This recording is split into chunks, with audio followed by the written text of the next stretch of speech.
Hey y'all, it is T and I am back, and today I'm going to talk about savings rates and how I calculate my savings rate. And there are many formulas or rules of thumb that are out there. Probably the most common would be the 50-30-20 rule, and then there's the 70-20-10 rule. And in the 50-30-10, you have 50% going to your needs. That's like housing, food, etc. You have 20% going to your savings, and then you have 30% going to your wants. And then the 70-20-10 is just 70% going to your needs, 20% going to your savings, and 10% going to your wants. Now, I don't necessarily use either one of those models. I just use them kind of as a guideline, if it makes any sense. And so I'm going to go over how I calculate my savings rate. And then I'm going to talk about how I'm prepping and planning for an upcoming Found Money Month. I do have a Found Money Month coming up in the month of November.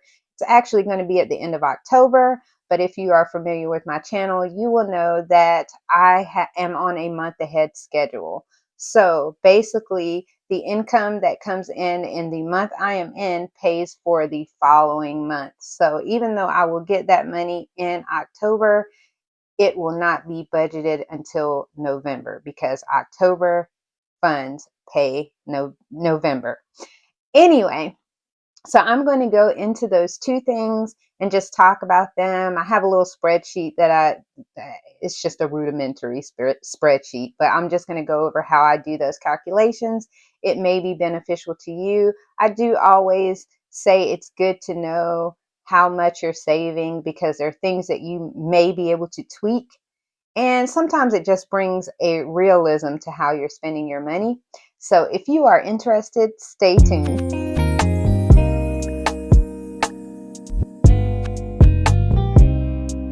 So before I get started, if you are new to my channel, welcome. And if you are not new, welcome back. My name is T. I talk about a little bit of everything on this channel, but I do focus heavily on finance and finance related topics. So today I'm going to talk about calculating savings rates. And I'm also going to talk about how I decide where I'm allocating found money. And it'll just be a little overview. And it may help you to decide how your savings rate is and where you can make tweaks to improve your savings rate. So before I get into that, I wanted to talk about my financial situation in my home. We do have split finances in our households, and how that works is my husband gets paid from his job, I get paid from my job. The funds go into our joint account. They are split for our monthly expenses, our housing, our food, etc., etc. And then the remaining funds are dispersed back to the individual person's account. So the remaining funds go back to the person for them to do as they wish. Now, if we have a car payment, you would pay that out of your personal funds. If we had any other thing like that, personal credit cards are paid from our personal account and things like that. Hopefully it makes sense. If it doesn't, please go back to one of my previous videos on married with split finances because I kind of break it down a little bit better. But basically the only money that remains in our joint account is the money that we allocate for our bills and debt for our house, and the rest is dispersed to us individually. And I know that kind of causes confusion sometimes because it's like, oh, well, is it 50-50? Is it this or that? I know in our personal situation, it's not necessarily 50-50 because there are things that we consider a household expense that may be something that my husband wanted in particular, like a subscription to a streaming service and things like that, or there may be something that I want in particular. And in those instances, the person that wants it will pay, they will leave the extra money to pay for whatever said item is, if that makes any sense. So I just wanted to put that out there before I go into my calculations, because that will help you to understand better how I am allocating. And let's get into it. So first off, my sincere apologies if you hear noise in the background. That's going to be my neighbors. I think they're working on a car or something like that. I don't know. But I just wanted to give a little insight to the 50-30-20 budget breakdown, where 50% goes to needs, 30% goes to wants, and 20% goes to savings, because it'll actually show what you consider needs, what they consider needs, wants, and then savings. So the 50% is rent, mortgage, utilities, groceries, your transportation, which would be like your gas and your car, minimum debt payments, so just the minimum of what you have to pay, and then any other payments that have to go out. The 30% for wants is your vacations, shopping, streaming services, gym memberships, entertainment, because you don't necessarily have to have those things, but you know, they're always nice to have. And then the 20% for your debt, and also debt payments, meaning in excess of those minimum payments, as well as your regular savings. So that'll be additional debt payments, saving for retirement, building an emergency fund, and saving for child's education. So those are savings, wants, and needs. Okay, so next I'm going to go into my personal breakdown. So the amount that I put here for income is going to be my income, my husband's contribution, because I'm going to require that in order to offset the expenses for our house and stuff like that. And then I add in my 401k contributions to this total because I do two separate calculations. So this represents my income, my take-home pay, my husband's contribution to our budgeted expenses, and then my 401k contributions. All right, so our budgeted expenses needs, if you will go to my most recent, I use the figures from my most recent budget video. So that's what the breakdown of these will be. So my budgeted needs are $3,446.34. That will include all of our expenses that I've budgeted for, with the exception of the extra mortgage payment, subscriptions, cable, and gym, and then the miscellaneous amount that I put there. Although the miscellaneous amount actually included my most recent car repair, so it actually, a portion of that could stay in here, but I'm not worrying about that right now. And then the wants total is just for our subscriptions, our gym, cable, and the miscellaneous that I did not include up here. And then I have our extra mortgage payment that we pay every month. That's $726. That is just additional debt. We pay an extra mortgage payment every single month. So that will be included in the savings and debt category. My 401k, I pay $1,958.22 per month. So that I put in my savings category, retirement. My car fund, I put $400 a month in there. That's a savings bucket. Now, I have been asked too why I have a car fund. The car fund for me is a twofold kind of thing. The car fund serves as, number one, saving money so that I can put money down on a car. Now, if I were to trade my car in, of course, that's even more savings that I would have knock off the price of the car. So if I had those funds plus a trade-in, I could significantly decrease the amount of debt that I would have for a car payment. But it also, the second part of that is that it keeps me attuned to having a car payment. Yeah, true, $400 is probably not going to be the average car payment nowadays, but it keeps me in the habit of having a car note in some capacity. Hopefully that makes sense. All right. So the next, I contribute to a Roth IRA, $150 a month. It is not fully funded for this year, for the year 2025, but we will go into that later. And that's in the savings category. I contribute $150 per month to my brokerage account. And that account, if you've seen my bridges and buckets account videos, that's one of my buckets, or bridges rather, that I will be using when I retire early. I'm still a little scared about that one. I could probably contribute more to that account, but I have to get more acclimated and more familiar before I feel comfortable. And then we contribute $300 a month to our emergency fund. It is already fully funded, but I still want to remain in the habit of contributing something to that fund. This is my backup emergency fund. That is just a fund that I keep for myself. I actually contribute to that solo. And that's just because, if you know my past history, I have done a video on it. I've gone through a lot, and because of that, I'm really afraid of going back there. So that backup emergency fund just gives me a peace of mind for whatever reason. And it also is the fund that we use for emergency expenses before we tap into our emergency fund. So the money would come out of that account before I would touch our joint emergency fund. I do have a personal savings account that I contribute $150 a month to. And I also have an FU fund. That fund is, I contribute $50 a month to, and that is just so I can frivolously spend without guilt. That money can be used on anything I so desire to buy.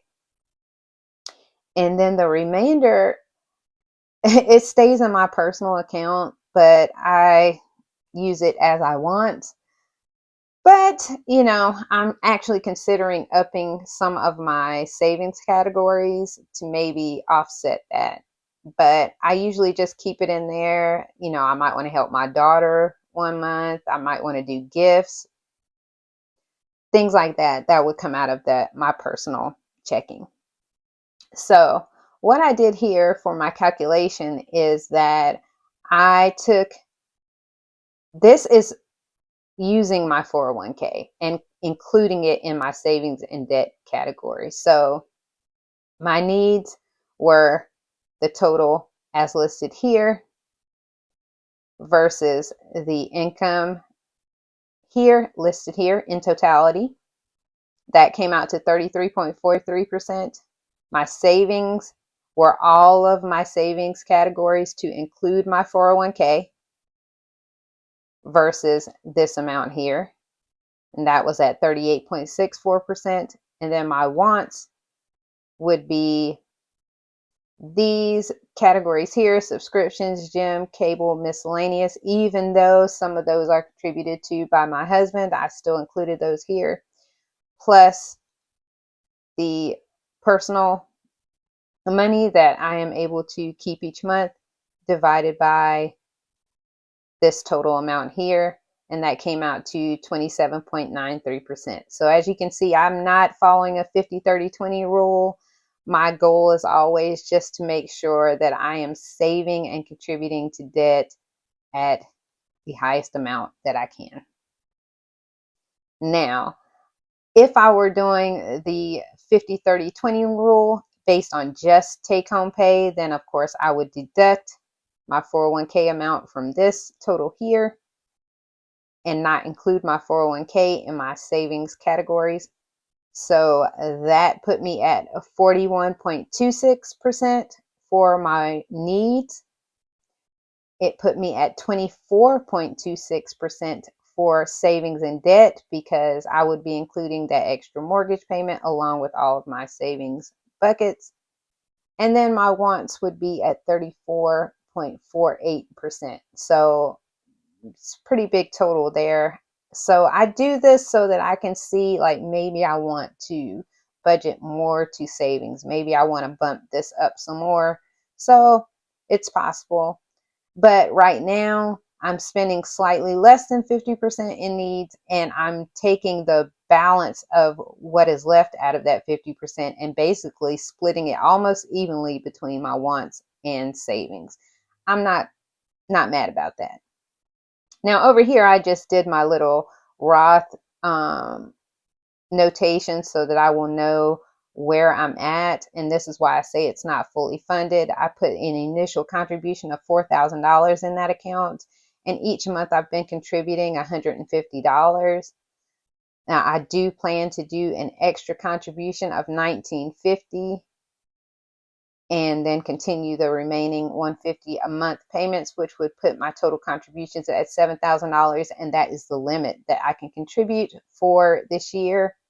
So that is how I calculate my savings rates. I'm not too bad, not too bad. Most models indicate 20% for savings. So as long as I'm meeting that in each one of these, I feel pretty good. Like I said, I think I can increase my savings rates. I can put some more money somewhere. Where that will be, who knows? Who knows? I will figure that out. But that is how I do my calculations. If you have a way that you do your calculations, please let me know in the comment section. So let's move on to this found money allocation. So full transparency, I do know roughly what the amount of this found money will be. However, I'm not disclosing that until November because I'm not really solidified in how I'm budgeting it until it's there. So this is just my thoughts and ideas, what I'm throwing around in my head of what I will be allocating funds to. And generally what I do is whatever is the most pressing. If there is something important that needs to get done, if we had a home repair, if we had a car repair, if we had something that's major that needs to get done, that will get done first. It is a priority, and that it would be the number one thing that funds would get used for. But right now we don't have that, thankfully, because we just had the most pressing issue for our water heater situation, and that is taken care of. So what I plan to do with this found money month of November is I plan to put $1,700 away for our upcoming trip. My husband and I take a trip every year for 2 weeks to go hunting. And so we are going to use that money to help with our accommodations and food and things we want to do while we are on our trip. Next, I plan to put $1,950 into the Roth. As you saw from my previous portion of the video, that will be the amount that I need to take me to the $7,000 limit before December 31st of this year. So I will be putting that money there so I can go ahead and max that out. I will be putting $1,850 into my car fund because that is the approximate amount that I think will get me to the 10K marker. My goal for this year was to save $8,000 toward my car for the year of 2025. But if I can get to 10K, I will be even happier because that's what I initially was going to try to shoot for. So I will put that money there, which will put me at 10K for the year 2025 for that. My brokerage account gets the smallest amount. It's going to only get a $500 contribution. Why? Because I'm still scared.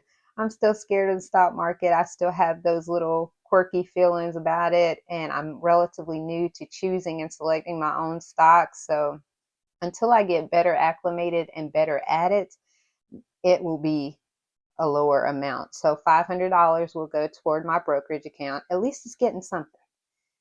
And then I am allocating $1,500 to do something nice for my daughter and my husband. So something that they would want. And then anything remaining will come to my personal account. It will be for me to do with as I choose. I do always try to do something for myself. I find it hard sometimes, but I will do it. So I am trying to make sure to keep that in mind. Now, if all else fails, it's just going to go into a savings account because I am a saver. So if it goes there, it just goes there. And then when I see something later, I could pick it up. Who knows? But that is the plan. So I am interested to know how you allocate funds. How do you allocate your found money? How do you prioritize what goes first? I'm always interested in everybody's ideas on savings plans because it just helps me to even fine tune my own. So if you would like to let me know how you would allocate things, please leave it in the comment section. I look forward to hearing it. And I am going to get out of here and get something to eat. I'm hungry. I will talk to you guys soon. Peace out.